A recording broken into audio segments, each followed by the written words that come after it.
This is an audio sample of Beyond the Wild Side by Commodore retired Tellis I. Bethel Sr., from the Courageous Overcomers Anthology.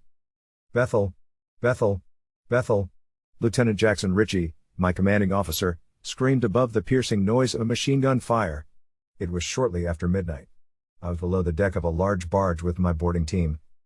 We were searching a Bahamian barge for drugs when shots rang out above. HMBS Inagua was completing its patrol when we received an intelligence report concerning a mother ship with drugs aboard near Hole in the Wall at the southern end of Abaco. I was the ship's boarding officer and was second in command of HMBS Inagua. It was shortly after midnight, and we were wrapping up the search without finding any drugs aboard.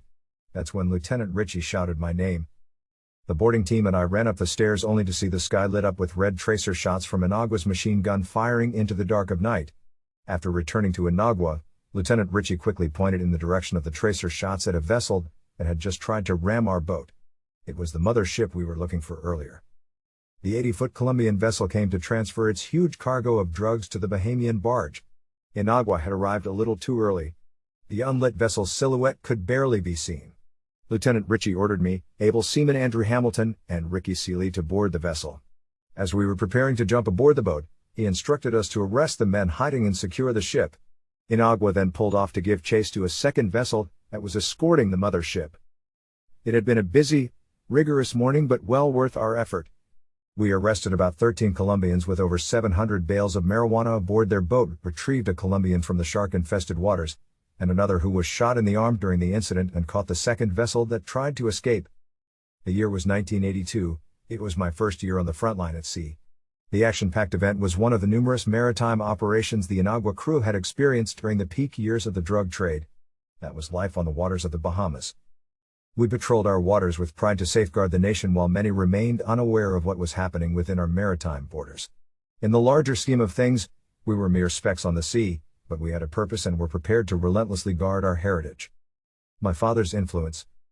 Those early years as a naval officer in the Royal Bahamas Defense Force were a stark contrast to my youth.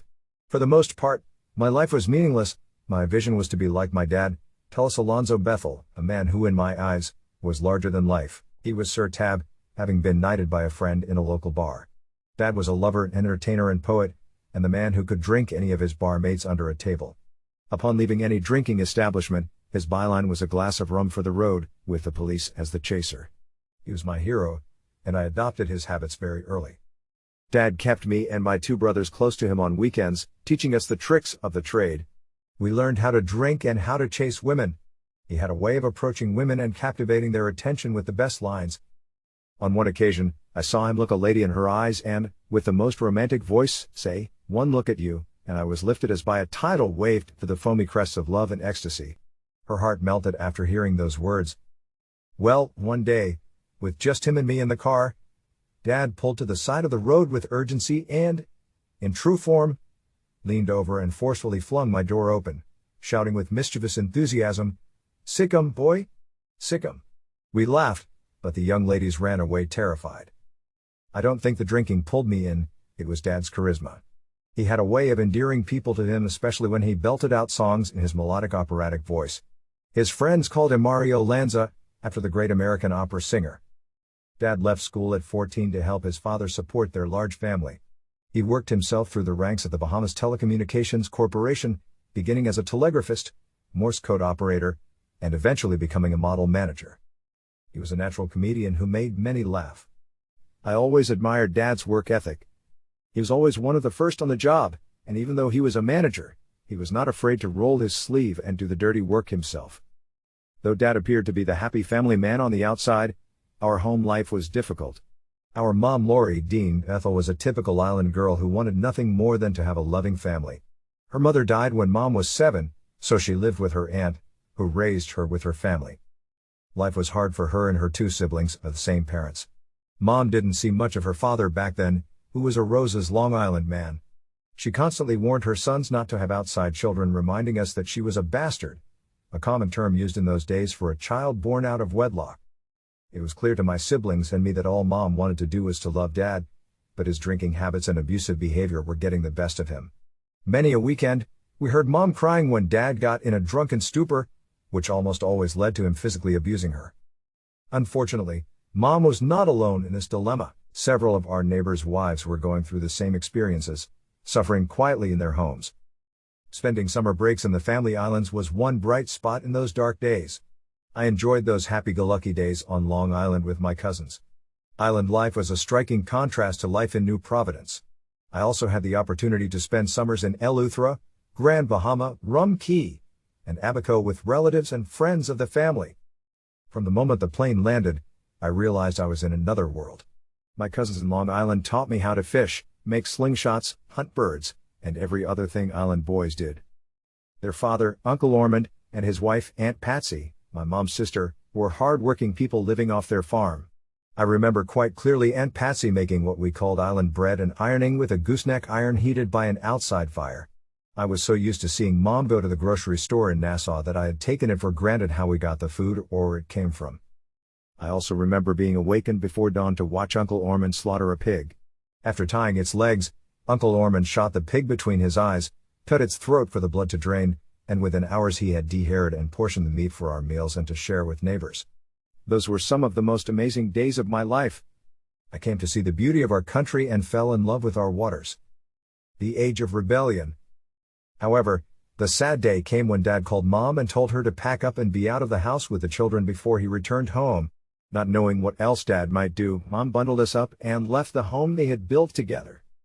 Mom grieved. Now she was not only an illegitimate child but also a divorcee moving from place to place trying to keep her children together. Though petite, Mom was a strong and resilient woman who was determined to see us succeed in life. Much of the challenges she faced and overcame as a single parent were probably due to her tough upbringing on Long Island. Amazingly, she always saw the positive side of life's circumstances. However, the stress and strain of life would begin to affect her later in life. I was the second of 3 sons. My sister was the youngest of the 4 of us. Me and my 2 brothers were fast becoming teenage rebels not long after our folks separated. We had little supervision on the home front. Mom did what she could between work and home to keep us in check, even using the switch on us. What positive values she had instilled in the boys, Dad would uproot them whenever we spent time with him on weekends at the bar. We kept all the wrong company and eventually graduated from being negatively influenced by other friends to becoming negative influencers. Mom could do nothing to rein us in, and our dad was no help keeping his sons on the right path. We were already on the fast track to becoming alcoholics, womanizers, and partygoers, something Mom wanted us to stay clear of. It wasn't long after our parents separated that I felt the need to work to help Mom with the bills. I was 12 years old when I started working. My first summer job brought in a whopping $20 working from 7 a.m. to 3 p.m. 6 days per week at Nassau Airport Caterers during the early 70s. I happily handed over my earnings to help Mom out with the bills. I worked in numerous trainee or line staff positions, including jobs at Patelco Coca-Cola, and as a bellboy on a cruise ship. My wages increased over the years, allowing me to be more supportive of the family's needs. During the week, I spent my time helping Mom out around the home, mowing the lawn, painting portions of the house, combing my little sister's hair for school, and going to school. As time went on, I gradually developed a drinking habit. By the time I was 14, I had enjoyed getting drunk on weekends. Not long after entering 10th grade at St. John's College, my grades began dropping.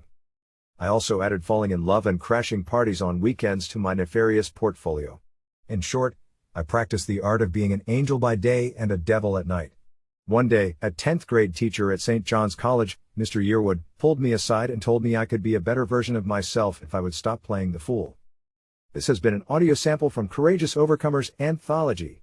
For more information on how you can secure your copy of this book, email tbethel@tellusbethel.com or visit booksbybethel.com/courageous-overcomers.